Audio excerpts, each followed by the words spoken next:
after the NRL sent out that memo during the week, is this what you expected to see out there, Joey?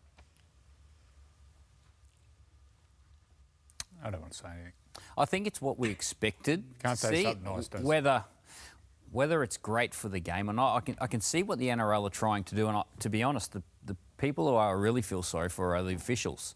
The officials have got a job to manage the game, but they're also asked to be the match review committee on the run as well. So it's a really tough job for the referees. Do I think that we've gone too far the other way and then we'll find a middle ground? Probably over the next couple of weeks. But at the moment, it's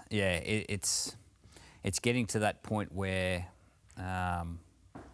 it is deciding games. You take players off the field for minor indiscretions that are, a lot of them are only resulting in fines, and they're spending 10 minutes on the sideline, which can be a huge disadvantage.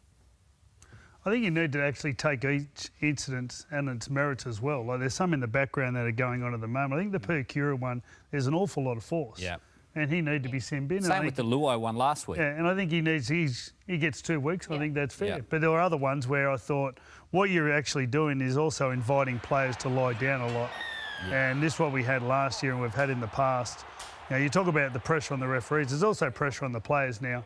They see a real benefit to get an extra set of 6 for their team as soon as they get hit anywhere in the head. Even though some of them lead with their head, and their head's, you know, in a position where it's nearly unavoidable to make contact with. So, you know, I think just, you know, each one on its merits. But I thought maybe went too far, but hopefully there's a balance out over a couple of weeks. But, yeah, but I think some of them definitely. We went through the same thing last year at Magic Round, where we had all these sin bins, and then it started to find its middle ground. Joey? Anything, Joey? It's just, if the ref doesn't see it and the touch judge don't see it, and you know the players carry on, they jump up, put their hands up. No one sees it. If no one sees it, why are we going back a minute, minute and a half? That's what. So there's the issue stupid. of whether the tackle needs to be binned. It's that's the first issue. But I think what's most frustrating is the fact that a lot of them were called back from the previous set, often even like a minute and a half, 2 minutes earlier. The Tino one, the referee was right behind it. And the players, it's not Hudson Young, everyone, no one knows what tackle they're talking about. Yeah. And look, defence isn't about shoulders. Defence is about footwork. You have to transfer body weight with your feet. And when someone runs at you from about a metre or 2 away, that's when you get your feet planted and you're looking at the contact area. During that split second, a player drops or a player, you cannot do anything. There's tackles there where the player is running into someone's chest or shoulder. Honestly, it is just, can we just let the referee and the touch judges decide and have a feel for the game without the bunker going back 2 minutes on a tackle that would not knock your, I better not say that, uncle. Would it have been better that the NRL didn't Oh, I don't know. Can we just put out a memo? Can we just let the game be refereed? Yeah. And Billy spoke about it. Now we're seeing games where the referee, his decisions or her decisions are contributing to who wins the game. Let the players decide who wins the game. Let the touch judges and the referee judge what is happening on there. And if it's bad enough, they'll get a week or two. The P. Cura one was one. He needed to go to the bin for that, without a doubt, because everyone could see it. He went bang straight to the head. The other ones, there's nothing in it.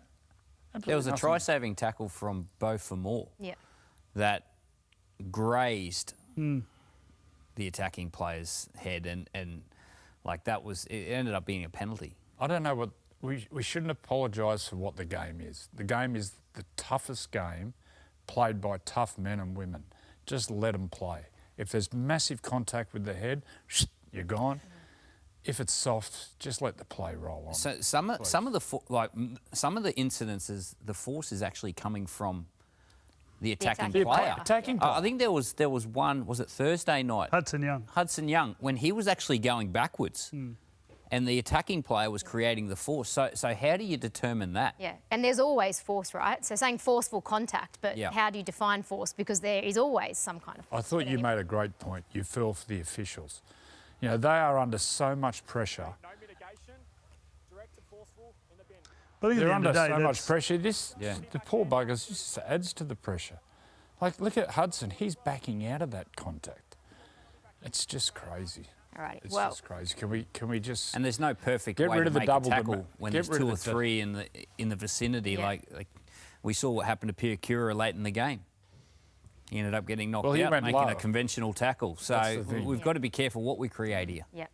Hopefully we find a middle ground over the next few weeks and it doesn't continue to dominate the headlines.